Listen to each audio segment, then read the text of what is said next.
¿En qué pensar? ¿En qué debo pensar en este tiempo? ¿Cuál sería como mi visión, mis objetivos que tengo que tener ya? ¿Cómo lograrlo? ¿Qué hacer? ¿Cuál es el propósito de Dios para su vida y para la mía? Si me miro a mí mismo, si me observo, si miro mis responsabilidades acá, por ejemplo, yo podría mirar, no las cuotas que hay que pagar de la propiedad, el estudio de los niños, la universidad de Sara, de Johan, las cuentas que hay que pagar, y todas las responsabilidades en sí que conllevan el vivir normal. Si yo me miro a mí mismo, yo jamás podría lograrlo realmente, porque resulta que como hijos de Dios, nosotros dependemos del Señor. Estoy hablando a la iglesia. Yo quiero que mientras estoy hablando, analice bien claro esto. Marcos capítulo 14, verso 30, Mateo 14, 30, y usted va a mirar, ahorita le explico. Si yo me miro a mí mismo y empiezo a observar cómo lograr las cosas, si yo miro, bueno, ¿qué es lo que tiene que hacer Sara? ¿Qué es lo que tiene que hacer Johan? ¿Cómo es el programa? ¿Cómo tengo que proyectarme hacia allá? Y empiezo a mirar a mí mismo, va a ser muy complicado lograrlo. Si yo me empiezo a mirar a sí mismo, va a ser muy difícil salvarme. Va a ser muy difícil sanarme. Porque yo entendí algo, que sin el Señor yo no puedo hacer nada. Entonces las personas que se están mirando a sí mismos, como que se miran en el espejo, como que ven el presente y ellos tratan de salir adelante, de triunfar, de hacer triunfar a sus hijos, de proyectarse financieramente, se miran a sí mismos. Yo voy a esperar que pase el tiempo y es muy difícil que esa persona logre sus sueños y sus objetivos. Pero si yo miro a Jesús, si yo miro a Jesucristo, es imposible que no triunfe. Si yo miro al Señor, es imposible que no salga adelante. Es imposible que si yo miro a Jesús con determinación, sin mirarme a mí mismo, es imposible que mis hijos no triunfen. Porque no depende de mí, sino va a ser del Señor. Entonces es imposible no sanarme. Si yo me miro a sí mismo cuando me duele algo, cuando hay un problema físico, es imposible, usted no se va a sanar. Pero si usted mira a Jesús, es imposible que no se sane.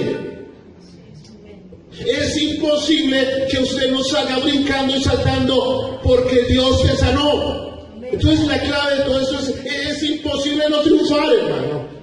Es imposible no vivir en victoria. Es imposible no ver milagros. Entonces, el problema es mirarnos a nosotros mismos. Es mirar lo que está pasando. Es mirar nuestros propios programas. Es mirar las responsabilidades. Pero cuando nosotros dejamos de mirarnos a sí mismos y empezamos a mirar más al Señor, es imposible fracasar. Y ese es el problema de muchísima gente, que se ha visto a sí mismo tanto y se ha esforzado tanto y se ha sacrificado tanto y ha guerreado tanto y han pasado los años y se va dando cuenta que como que no ha avanzado, que no ha triunfado, que como que se estancó el tiempo, que como que se pasaron los años y que ¿qué pasó? Pero todos los que han mirado al Señor jamás han sido avergonzados. Todos los que han mirado al Señor Jesucristo, siempre Él los ha sacado adelante. No importa sus capacidades intelectuales, no importa su capacidad social ni financiera, porque Dios es sobrenatural y es omnipotente y Él sí puede sacarnos adelante. Ese es el consejo que Dios le dio a Josué y él dijo correcto. Y empezó a hacerlo y fue el más grande conquistador de la historia. Amén. Pero viendo la fuerza del viento tuvo miedo y empezó a hundirse y gritó: Señor, sálvame. Eso está hablando de Pedro. Ellos estaban en una barquita y se levantó la tempestad, se levantaron los problemas, los truenos, los rayos. Y Jesús, cuando vieron a Jesús, ellos se asustaron porque el Señor estaba caminando sobre el mar. Porque el Señor camina sobre los problemas, sobre las tempestades. Él tiene control de todos. Ahora ellos estaban asustados y cuando vieron a Jesús se asustaron. El Señor dijo, no se asusten, soy yo. Y Jesús, Pedro dice, si eres tú, di que venga.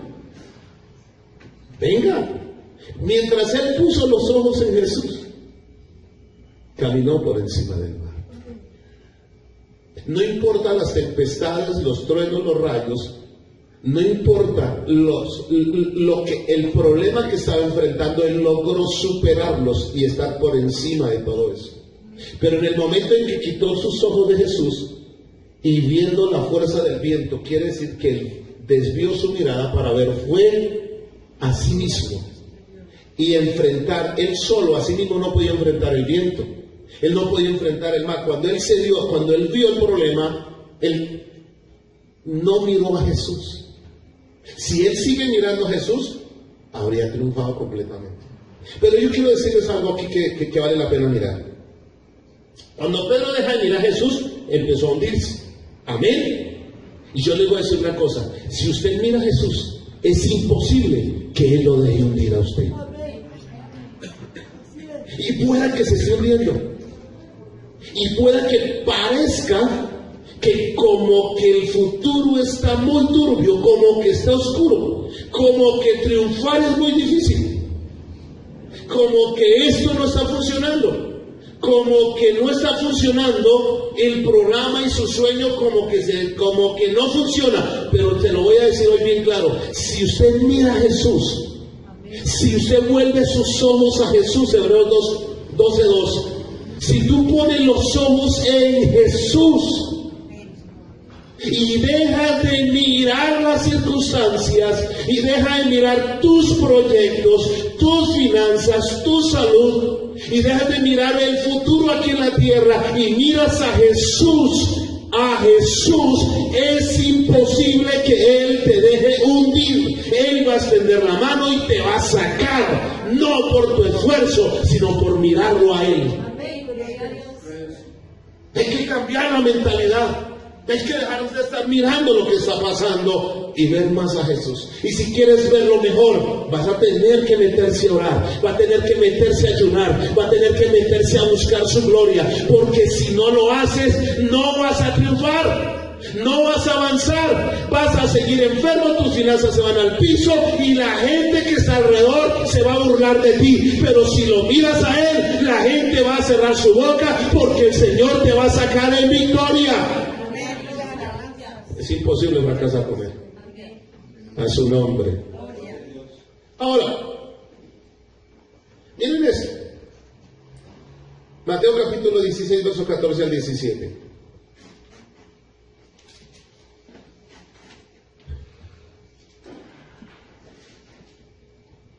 Ellos dijeron, el Señor Jesús en el versículo 13 les pregunta, ¿qué decía la gente de Él? ¿Cuál era la opinión que tenían de Jesús? Y Jesús les dice, oiga, ¿y qué dicen los hombres o la gente que está alrededor que es el Hijo del Hombre? O sea, Él. ¿Cuál es la opinión que usted tiene de Jesús? ¿Cuál es la opinión que ustedes tienen como discípulos? ¿Cuál es la opinión que tiene la gente de los que no son discípulos? Y ustedes saben qué es lo que dicen ellos, qué es lo que piensan de mí, qué piensan que soy yo. Y esa es una buena pregunta, porque la está haciendo mismo el Señor. Y entonces ellos se quedaron pensando y ellos dijeron, unos dicen que tú eres Juan el Bautista, otros que es Elías, y otros Jeremías, y algunos, o que es alguno de los profetas. O sea, ellos no conocían quién era Jesús. Y luego el Señor les dice, y ustedes que son mis discípulos, ustedes que andan conmigo, ustedes que han escuchado la palabra, ustedes que han visto lo que ha sucedido a través de los milagros, ¿ustedes qué piensan de mí? ¿Quién soy yo? ¿Qué piensan ustedes? Versículo 16, y respondiendo Simón Pedro dijo algo, tú eres el Cristo, el Hijo del Dios viviente.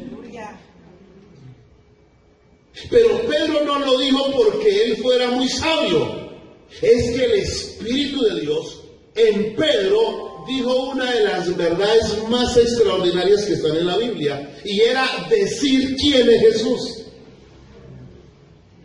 Pedro nunca lo entendió, Por eso Jesús tiene que decir, entonces el Señor le respondió, bienaventurado eres bendito.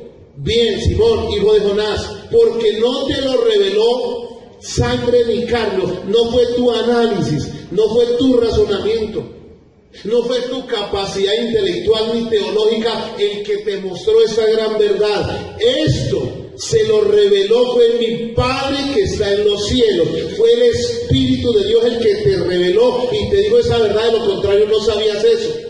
¿Qué quiero decir con esto? Que hay gente que no pone los ojos en Jesús porque todavía no sabe quién es Él. Porque si supieran quién es Él y si Él es el Hijo del Dios viviente y la gente lo sabe, entonces las cosas van a cambiar. ¿Por qué? Porque si Jesucristo no es lo que Él dijo que era, entonces se remó la iglesia. Si Jesucristo no es el Hijo de Dios, si Él no es Dios, si Él no es el que resucitó y vive por los siglos de los siglos, cerremos las iglesias. Pero si Él es lo que Él dijo que era, entonces ¿por qué no someter la voluntad al que vive por los siglos de los siglos? Entonces ¿por qué no buscarlo? Entonces ¿por qué no sacar tiempo para conocerlo mejor? ¿Sabe por qué la gente no lo busca? Porque duda todavía, igual que los mismos discípulos. Y uno dice, no, de pronto sí fue un gran profeta. No, Jesucristo es el Hijo del Dios viviente. Él vive por los siglos de los siglos. Y si tú no lo crees, es un problema tuyo grave. Pero si tú lo crees, es tiempo de que lo busques a Él, porque en Él es que está la victoria. En Él es que está la solución. Él es la respuesta. A su nombre sea la gloria. Si Él es el Hijo del Dios Altísimo, entonces, ¿por qué no has sometido tu voluntad a Él? Porque todavía hay dudas de quién es Él. Porque cuando uno sabe quién es Él, usted somete su voluntad y no la somete por obligación. No sometes tu voluntad, tus sentimientos, tu fuerza, tu energía. No te sometes tu hogar, no sometes tu familia. Tú no lo buscas ni quieres seguirlo porque a ver qué va a hacer. No, usted lo hace con gozo porque sabe quién es Él. Usted lo hace con alegría, usted quiere honrarlo, usted quiere servirle, usted agacha su cabeza, usted se niega a sí mismo porque sabe que Él es el Rey de Reyes y Señor de Señores. Entonces usted lo hace fácil. Usted se convierte en un colaborador de su plan para la salvación de los hombres. Usted dice, yo quiero ser socio, Jesús. ¿Qué quieres que haga? Juntamente, Señor, para que la gente se salve. ¿Por qué? Porque sabe quién es Él. Mientras no haya esta revelación del Espíritu, la gente no lo va a buscar, Señor. Porque esa revelación no se la puede dar el logos, la palabra escrita. Eso es una revelación del Espíritu. O sea, es cuando el Espíritu Santo le da a entender y a comprender qué es lo que quería decir la palabra de Dios.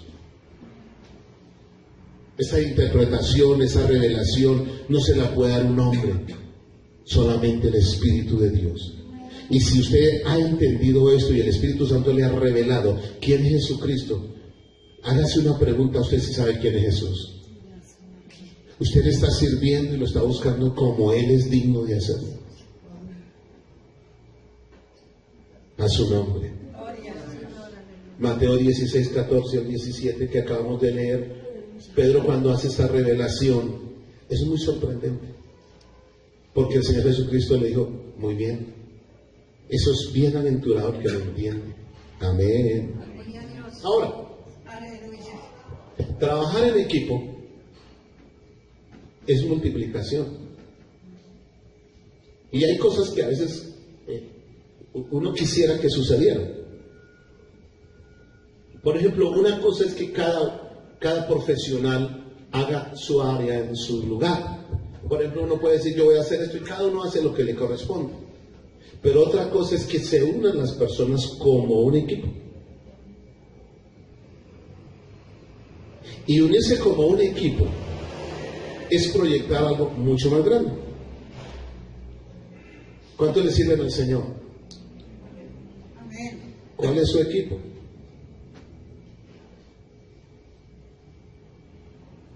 Porque usted no puede decir, yo le sirvo al Señor, pues yo lo hago solo. Como algunos cristianos que dicen, no, es que yo la verdad, yo no voy a ninguna congregación, en ninguna iglesia, yo veo por televisión los cultos.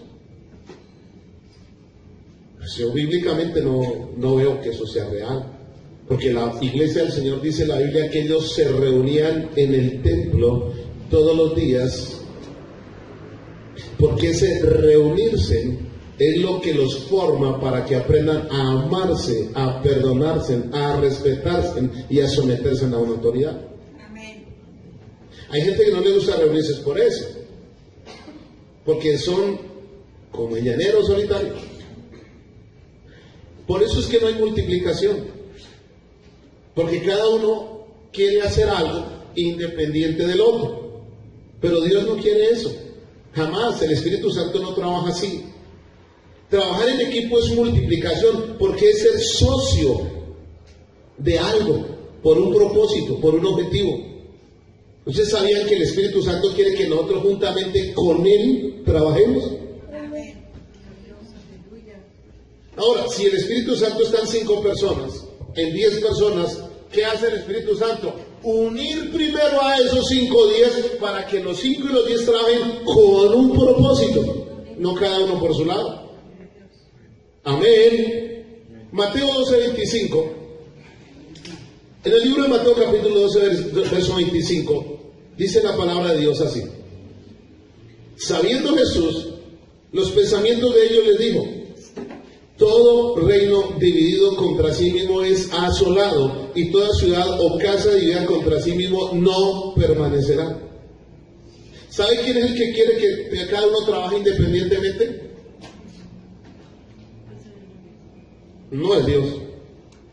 Si usted tiene el concepto en su mente que usted es un cristiano independiente, que usted puede desarrollar su vida espiritual, su trabajo al Señor solo, sin tener conexión con el resto del pueblo de Dios, con la iglesia del Señor, sin ninguna dirección, sino que usted quiere hacerlo, yo quiero decirle que está en un concepto totalmente errado y equivocado. Porque en el versículo 26 dice el Señor: y si Satanás echa fuera a Satanás contra sí mismo, está dividido. ¿Cómo pues permanecerá su reino? ¿Qué es lo que está diciendo el Señor Jesucristo? Que si se trabaja cada uno por su propio lado, eso no es una opinión de Dios.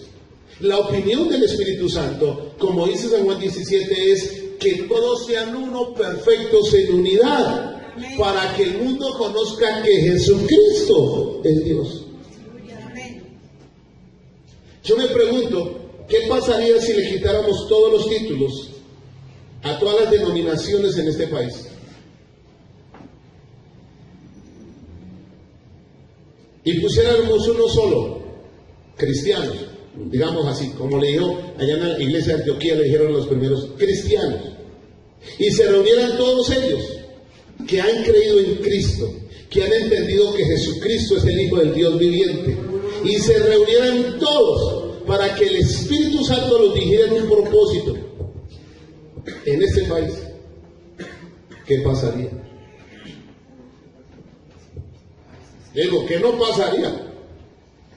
Ese es el problema. Ahora, si dentro de una congregación cada uno dice: no, yo estoy trabajando, yo estoy trabajando y sirviendo al Señor. Sí, pero ¿cuál es el equipo donde usted está metido y donde lo están dirigiendo para hacer el trabajo? Ah, no, yo solito. Eso es una opinión que no es de Dios. Esa opinión es totalmente humana. Usted tiene que vincularse, usted tiene que meterse. ¿Aló? Para que haya alguien que le ayude, que le dirija, que cuando usted se equivoca alguien lo corrija. ¿Aló? Que cuando usted tenga una pregunta los otros le puedan ayudar y colaborar. Usted tiene que hacerlo. Eso es lo que Dios quiere cuando alaban al Señor. Entonces Jesús solamente pidió ayuda a los discípulos una vez, y eso fue en el Mateo 14:22. ¿Quieren verlo? 14:32, perdón, de San Mateo. Y quiero volver al mismo tema, porque ni aún el Señor Jesucristo trabajó solo. ¿Aló? Voy a repetirlo. Ni siquiera el Señor Jesucristo trabajó solo. Él necesitó 12 discípulos. Y dentro de esos 12 discípulos tuvo unos amigos más cercanos y estuvo con ellos. Miren lo que dice Mateo 14:32. Y cuando ellos subieron en la barca, se calmó el viento. ¿Qué pasa si Jesús no está ahí? ¿Ah? Se muere. ¿Y por qué el Señor fue corriendo allá? Ese era su equipo. ¿Aló? Yo no sé si usted me entendió. Ese era su equipo, ellos lo necesitaban a él. Y el Señor lo necesitaba a ellos, claro. Venga, voy a repetirlo. ¿Será que Jesús necesitaba a los 12 discípulos? Sí, hombre. Pero si Él es Dios y Él podía hacer las cosas, no, Él necesitó un equipo. No es que un reino, Él mismo dijo, un reino dividido contra sí mismo no puede subsistir, no puede coexistir, no puede avanzar. Yo no sé cuántos me están entendiendo en esta noche. A su nombre, a su nombre, a su nombre, a su nombre. ¿Usted quiere unirse realmente a un propósito grande? Yo digo, para si alguien está pues como solo, como por allá volando, como que yo soy aquí y vea, no. O sea, cambia esa mentalidad. Esa mentalidad Dios no la ha puesto. Es como en un hogar, está el esposo, la esposa, y que los hijos hagan lo que quieran. No funciona. Pero qué bueno cuando ese hogar trabaja como un equipo. Porque si alguno de los hijos está en un error, entre el resto le van a colaborar, le van a ayudar. Eso se llama equipo. Entonces van a poder lograr salir todos adelante. ¿Aló? Pero si cada uno arma su propio camino y sigue por su propio lado, todos van a fracasar. ¿Aló? Entonces, mire lo que estoy mirando en las noticias en estos días. ¿Y cuál es el problema? Por ejemplo, los incrédulos hablan de matar a los creyentes. La persona que no es incrédula tiene fortalezas en su mente, conceptos totalmente errados, equivocados totalmente. El diablo lo que ha hecho es engañar a través de tradiciones, filosofía, religión, y por siglos sus familias, décadas completos, ellos han hecho al revés las cosas. ¿Por qué? Y odian al cristianismo. ¿Por qué odian al cristianismo? Porque el cristianismo tiene una forma de pensar muy diferente a la de ellos. Entonces las fortalezas del enemigo están en los conceptos y en la mentalidad de las personas y de los líderes religiosos. Acuérdense que en 1 Corintios 10:4 dice que las armas de nuestra milicia no son carnales sino poderosas en Dios para destrucción de ¿qué? Fortalezas, llevando cautivos los pensamientos a la obediencia a Cristo. Entonces hay fortalezas de conceptos religiosos y eso es lo que hace que haya persecución contra la iglesia. Realmente nosotros somos libres. Voy a repetir, somos libres. El enemigo no quiere que usted tenga esa libertad, que usted disfrute. ¿Cuántos alaban al Señor? Entonces, toda esta clase de personas lo que quieren es matar a los creyentes para que no les dañen sus conceptos, que por décadas y siglos lo están practicando, sus costumbres, sus hábitos, pero lo que están es dañándose a sí mismo. El Evangelio es lo que nos da libertad para vivir sanos, libres, felices. ¿Cuántos alaban al Señor? Amén. Ahora, ¿cuántos sin ninguna consideración nos han tirado piedras? Nos convertimos en enemigos de los incrédulos. Fácil. Usted mira Números capítulo 14, verso 10. Y vamos a mirar algo que pasó allí. Números capítulo 14, verso 10. Dice la palabra de Dios. Esto es como un ejemplo sencillo. Entonces toda la multitud habló de apedrearlos. ¿A quién querían apedrear? Pues a Moisés y a Aarón. Pero la gloria de Jehová se mostró en el tabernáculo de reunión y todos los hijos de Israel. Y Jehová dijo a Moisés: ¿hasta cuándo me ha de irritar este pueblo? ¿Hasta cuándo no me creerán con todas las señales que he hecho en medio de ellos? Y usted se pone a pensar y analizar esto.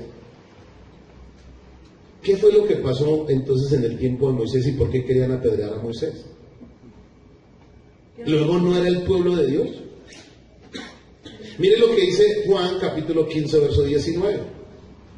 Juan 15, 19. Rápidamente a ver si alcanzamos a estudiar este puntico al menos.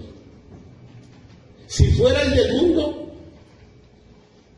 el mundo los amaría. Si nosotros hiciéramos lo mismo que están haciendo allá afuera, la gente nos querría. Pero no somos de allá. Ahora, si un cristiano se identifica con los de allá afuera, no es de la iglesia. Porque hay una división. Hay una ¿qué? División. Quiere decir que la iglesia está unida y es un cuerpo. Bueno, el mundo amaría lo suyo, pero porque no soy del mundo, antes yo os elegí del mundo, por eso el mundo ¿qué? ¿Cuántos hemos salido de allá afuera? Todos. Si nos recordáramos el pasado nos daría vergüenza. Entonces, ¿cuál es la causa de aborrecernos? Ahí está la respuesta. La causa porque no nos quieren es porque no queremos hacer lo que ellos hacen. Porque ahora queremos someter nuestra voluntad al Señor Jesucristo. Porque ahora voluntariamente queremos negarnos a nosotros mismos, a nuestros deseos, a nuestras pasiones, a nuestros conceptos y hacer la voluntad de Dios. Eso es lo que queremos hacer y gozarnos. Entonces, debido a eso, la gente se convierte en enemigos nuestros. ¿Por qué? Porque ellos tienen conceptos cerrados. Nos dicen locos, nos persiguen, mire, naciones completas tratando y evitando de que la gente siga conociendo a Cristo Jesús. No es raro. ¿Cuál es el problema? El problema es sus conceptos, su religión, lo que tiene en la mente, que el diablo los ha engañado. Pero cuando el Señor te sacó del mundo y te sacó de allí, te hizo conocer quién era Él por su gracia y su misericordia, y te dio vida, y ahora eres una persona más sabia, más inteligente, va a cuestionarle sus errores, va a cuestionarle sus pecados, va a cuestionarle su idolatría, va a tener usted entonces enemigos.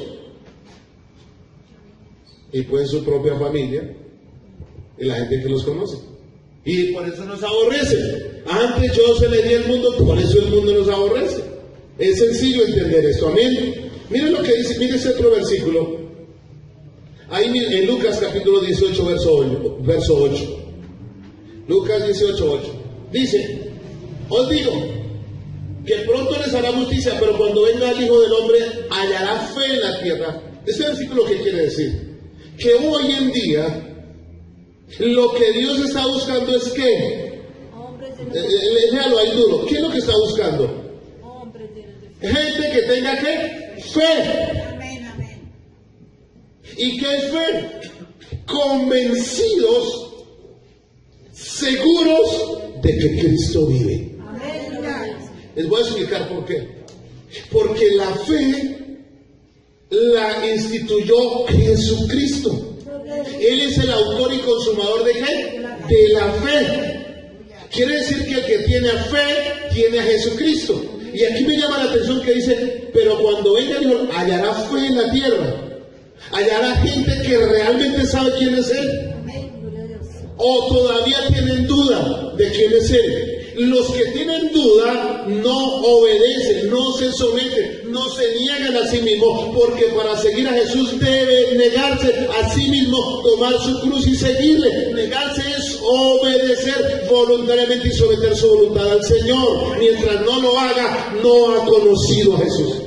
Ha tenido una información de la palabra, ha tenido una información teológica, histórica, pero no conoce a Jesús. Porque para conocer a Jesús se necesita fe. ¿Aló? Y la fe es certeza de lo que se espera y convencido de lo que no ve. Dios es real, Él existe, Jesucristo está vivo. Y cuando venga Jesús a llevar su iglesia, los únicos que van a ir con Él son los que 100% saben que Él vive, lo esperan y sometieron su voluntad, se humillaron ante Él, le pidieron perdón, se lavaron con su sangre y lo están esperando. A su nombre. Juan 16, 1 al 3. En San Juan 16, 1 al 3 el Señor ya había dicho esto. Todo lo que está sucediendo en el mundo, por eso digo, esto va a suceder y se va a poner de mal en peor. Estas cosas os he hablado para que no tengáis tropiezo. ¿Qué sea tropiezo? O sea, como para que entiendan. Ojo, porque ya hay una explicación. Versículo 2. Os expulsarán de las sinagogas. Mire unas fotos donde están quemando iglesias en la India, en una cosa tremenda, discriminadamente. Persiguiendo cristianos. Mire una foto donde están matando a los padres de un niño, en presencia del niño, matando a sus padres. Y he visto fotos que a veces las veo y mejor las quito porque son bastante dolorosas, ¿verdad? Porque esa gente que está dando la vida por causa del Señor son nuestros hermanos. Entonces, la verdad a mí me da mucha tristeza. Yo se miro eso y digo, ay Señor Jesús. Es muy triste ver esto.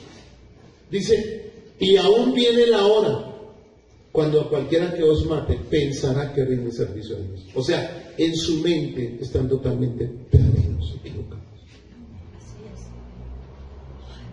Y resulta que hoy está sucediendo eso. Y aquí donde nosotros estamos, podemos predicar la palabra, podemos orar, podemos vigilar, podemos predicar a la gente. ¿Y qué está haciendo la iglesia que dice que Jesucristo vive?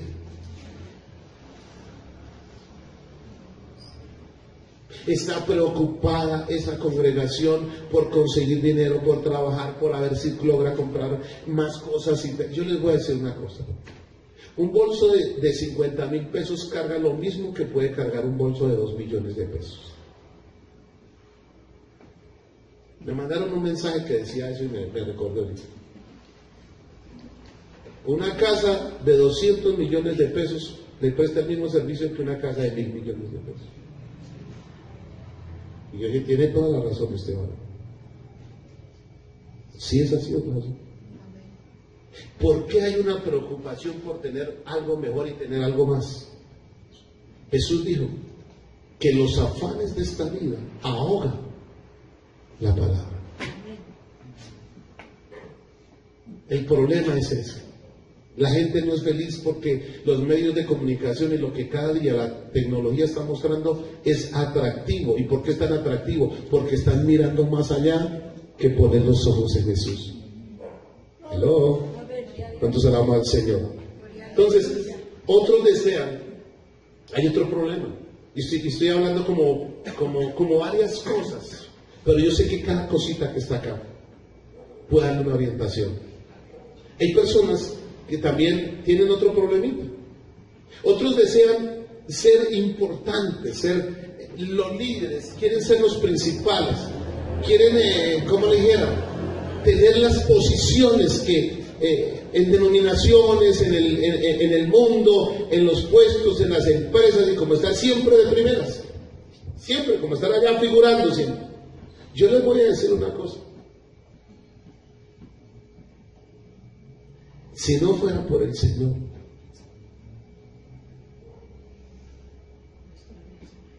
yo a lo mejor ni existiría.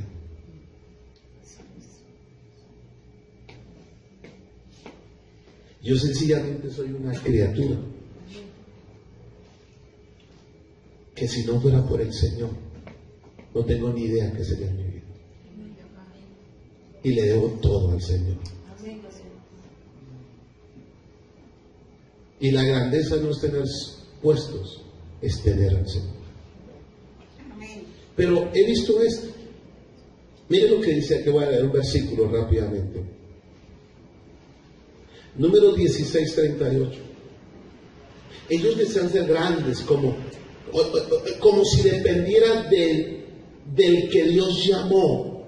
O sea, hay personas que creen que dependen de ese hombre que Dios llamó, dependiera la bendición. Me explico. Miran a los hombres que están en posiciones importantes, le rinden pleitesía, tratan de agradarle a ellos, se esfuerzan por eso, de cargar en la maleta, de tratar de mostrarles que son una imagen. Si cumplen años, se recogen fondos para poder mostrarles en público que les hacen un buen cumpleaños para ganar posición social y amistad. ¿Y sabe por qué sucede eso? Porque creen que las victorias, los triunfos y los logros se ganan dependiendo del que Dios llamó. ¿Me estoy dando a entender? Y no es así. Escuchen esto. El que llama es al que hay que buscar. Voy a repetirlo. Dios lo puede llamar a usted, pero lo que suceda para la bendición del pueblo y la propia suya no depende de su llamado, sino de quien los llamó a usted. Entonces yo tengo es que buscar al que me llamó. Tengo que buscar al que llamó a ese varón. Tengo que buscar es al que llamó a esa persona. Porque el que llama es grande. El que fue llamado sencillamente es una bendición. Y es una bendición para los que están ahí, porque Dios llama algo para bendición de los demás. Pero hoy en día hay un concepto errado, que la gente cree que depende del que Dios llamó, no depende de ningún hombre la victoria. Por eso cuando empecé ahorita decía, no depende de mirarme a mí ni mirar a otro, depende es de Dios. Y si yo tengo a Jesús, es imposible que fracasemos. Es imposible que no salgamos adelante. Si miramos a Jesús, que es el que llama, es imposible que no triunfemos. ¿Aló? ¿Cuántos alabamos al Señor? Allí en el libro de Números 16:38 pasó algo. Vamos a leer hasta el versículo 43, versículo dice: los incensarios de estos que pecaron contra sus almas, y harán de ellos planchas batidas para cubrir el altar, por cuanto ofrecieron con ellos delante de Jehová, son santificados y serán como señal a los hijos de Israel. Y el sacerdote Eleazar tomó los incensarios de bronce con los que quemados habían ofrecido, y los batieron para cubrir el altar. El recuerdo para los hijos de Israel de que ningún extraño que no sea de la descendencia de Aarón se acerque para ofrecer incienso delante de Jehová, para que no sea como Coré y como su séquito, que según se lo dijo Jehová por medio de Moisés. ¿Usted sabe qué pasó con Coré? Se le tragó la tierra. ¿Y por qué se lo comió la tierra? ¿Por qué le sucedió todo eso? ¿Por qué esas familias, me parecen ¿cómo decir? Los momentos más funestos de la vida del pueblo de Israel en el desierto, los momentos más tristes, más dolorosos? ¿Qué fue lo que pasó? Que unas familias empezaron a hablar más de Moisés. ¿En qué sentido? Diciendo, ¿acaso Dios también no está con nosotros? ¿Dios se había llamado a Moisés o no? ¿Sí o no? ¿Moisés era el de la culpa? ¿Y por qué ellos querían coger el liderazgo? ¿Por qué querían eso? Porque Moisés no los eligió. Ahora, ¿quién era el que elegía? Moisés es Dios. Cuando uno cree que depende del que Dios llamó, está totalmente equivocado. Si la gente cree que depende para avanzar del pastor, del profeta, del líder, del presidente, está totalmente equivocado. Porque esto depende de Dios, que es el que llama. Y cuando Dios llama a una persona, le da todas las herramientas para que esté en el lugar que Él quiere, no la persona. ¿Aló? ¿Cuántos alabamos al Señor? ¿Qué quiero decir con esto? Que usted va a encontrar en Efesios que Dios dio dones a los hombres, y que son los ministerios. Entonces resulta que hoy en día uno ve cómo corren detrás de los que Dios llamó, para ver si de pronto tiene alguna influencia que me favorezca. Esto es muy grave. Esto es muy grave. Y aquellos que Dios llamó, al ver que hay una gran cantidad de personas que están detrás de ellos, entonces se van a sentir como grandes, importantes, que nos llamen rabíes, que nos den términos importantes. Entonces los otros que están abajo miran cómo elogian a aquellos, y ellos también quisieran estar en esa posición. Voy a repetirlo: hay que buscar es al que llama, no a los que han sido llamados. Ellos no pueden hacer nada. ¿Cuántos adoramos a Jesús? A su nombre, a su nombre. Me parece muy triste porque dice la Biblia que descendieron vivos al sepulcro de este grupo de personas, tragados por la tierra por causa de una ambición ministerial. Usted supiera lo que es a veces estar uno en este puesto, que muchas veces uno quisiera dejar todo y salir corriendo. ¿En serio? Bueno. Las llaves, y termino con este punto que quería llegar acá. Las llaves abren puertas, ¿verdad que sí? Ahora, si las llaves abren puertas, ¿cuáles puertas abren las llaves? Porque usted puede tener esto. Dios les dio ¿qué? Búsqueme Mateo 16. Amén. Mateo capítulo 16. Y el Señor le dice a Pedro: a ti te daré las ¿qué? Las llaves. Versículo 19. ¿A quién le dio el Señor las llaves cuando Él vino y venció al diablo? ¿Se las dio a quién? ¿Cuántos tienen las llaves? Yo le voy a hacer una pregunta. Hasta ahí va muy bien usted que entienda esto. Pero si usted no sabe cuál es la puerta que abre esta llave, ¿de qué le sirve tener las llaves?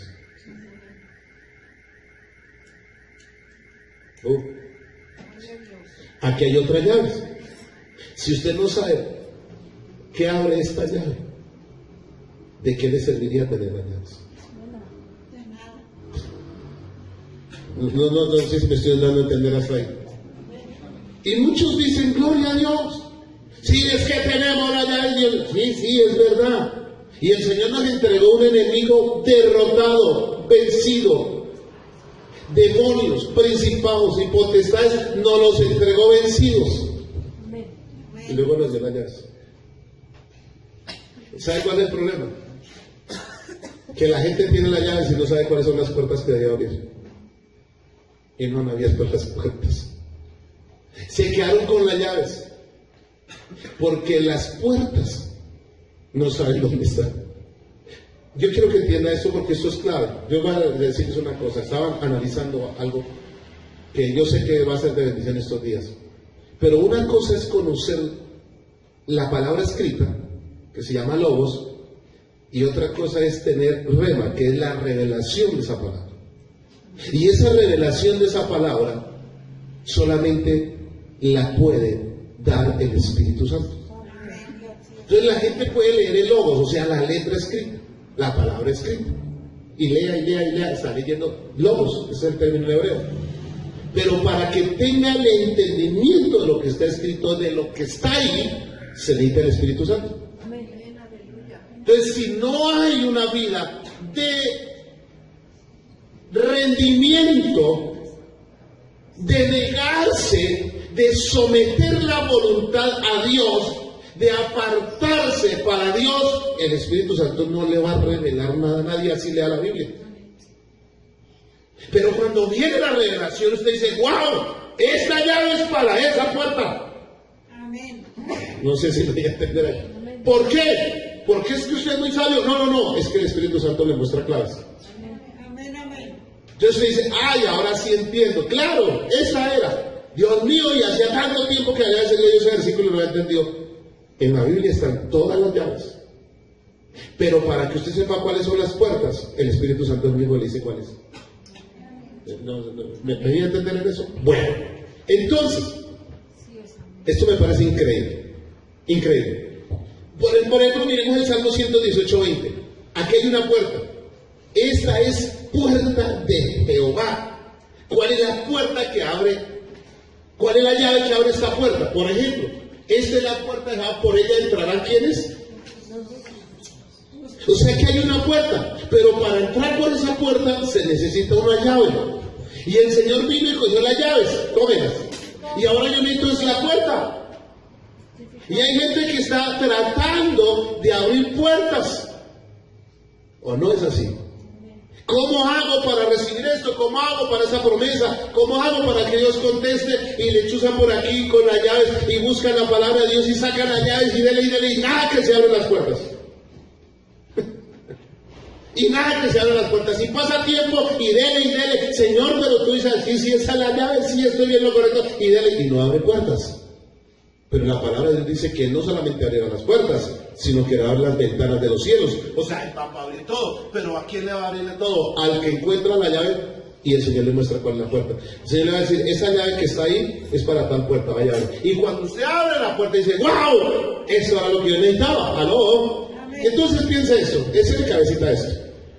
Por ella entrarán ¿quiénes? ¿Quiénes? ¿Quiénes? Ah, ya encontró una. La primer puerta que se ve en la Biblia la encontró Jacob. ¿Sabe dónde le encontró Jacob? Un día durmiendo. Y dijo, esto no es más Puerta del cielo. que ¿qué? Puerta del cielo. Casa de Dios Puerta del y la puerta del cielo. Digo, wow, encontré una puerta. ¿Cuántos se la van al Señor? ¿Cuál es la puerta que usted ha encontrado, que usted ha entrado por ella? Jesús dijo algo. Y él habló de la puerta. Y dijo, yo soy la puerta. Pero es una. Es una puerta. Y usted entró por él cuando creyó el Evangelio. Y usted llegó a esa puerta y entró. Pero luego el Señor le entregó más llaves. Póngale cuidado. La puerta que Jesús, Él la abrió. Y usted no necesitaba llave porque Él la abrió para que usted entrara gratis. Por gracia. Porque Él quiso abrirla. Antes no la había abierto. Y Él vino a esta tierra fue para abrir esa puerta para que usted pudiera entrar al reino de los cielos. Y usted entró. Pero luego que entró le dijo, mira, aquí para allá hay más bendiciones. Aquí están las llaves. Yo no sé si usted me está entendiendo eso. Y usted entró. ¿Y ahora qué hace con las llaves? Si todas las puertas están cerradas, usted no sabe cuál es la puerta. Entonces usted necesita entender cuáles son las puertas específicas. Mire, la llave para entrar es la fe. Aquí, por ejemplo, hay una llave que es la fe. La primera llave para entrar y empezar usted a visualizar es la fe. ¿Cuánto alaban al Señor? Porque usted sin fe no va a entrar a ninguna parte. Y usted todo lo que estoy hablando aquí está hablando sobre una llavecita nomás. Amén. Hay llaves para que los enfermos se sanen. Ahí están las puertas y la llave ya está. Hay llaves para que se abran las puertas financieras. Y hay puertas que usted, si usted no utiliza, camina el protocolo que dice el Espíritu Santo. ¿Sabe qué es protocolo? Por ejemplo, si yo voy a ir hasta donde el presidente de la República, para poder entrar a la oficina del presidente de la República hay un protocolo. O sea, yo tengo que llegar a la puerta, poner la cédula, luego hay una revisión, luego voy allí, hasta que llega allá. Sí, ese es el protocolo para entrar. Para poder abrir esas puertas, aunque usted tenga la llave, hay un protocolo para llegar allá. Y el único que sabe ese camino para llegar a determinada puerta es el Espíritu Santo de Dios. Óigamelo bien, no se lo sabe ningún pastor. Eso no es que venga Dios me dijo que... No, venga con cuentos. La palabra de Dios es la palabra profética. Y usted va a entender esto. Si usted no busca a Dios en oración, en comunión con Él, y estudia la palabra de Dios, no va a entender por qué no se han abierto las puertas. Pero las llaves sí nos las entregaron. La iglesia tiene todas las llaves. Jesús no se las llevó para el cielo. Él se las entregó a la iglesia. Le dijo, y a ti te doy las llaves, escuche, del reino de los cielos. Amén, amén. O sea, el Señor dijo, todo le hago, todo es para ustedes. Y la iglesia se quedó con las llaves. Y no está disfrutando todo lo que hay. Porque no ha permitido que el Espíritu Santo lo dirija. Porque no hay comunión verdadera con Él. Cuando se alaba al Señor. Vamos a mirar más llaves después. Se nos acabó el tiempo. Dígale, Señor, hazme entender esta palabra. Yo quiero saber cuáles son las llaves y cuáles son las puertas para entrar por ellas. Y hay muchas puertas que están ahí y que Dios nos dio las llaves. Aleluya. Vamos a ponernos de pies en esta noche.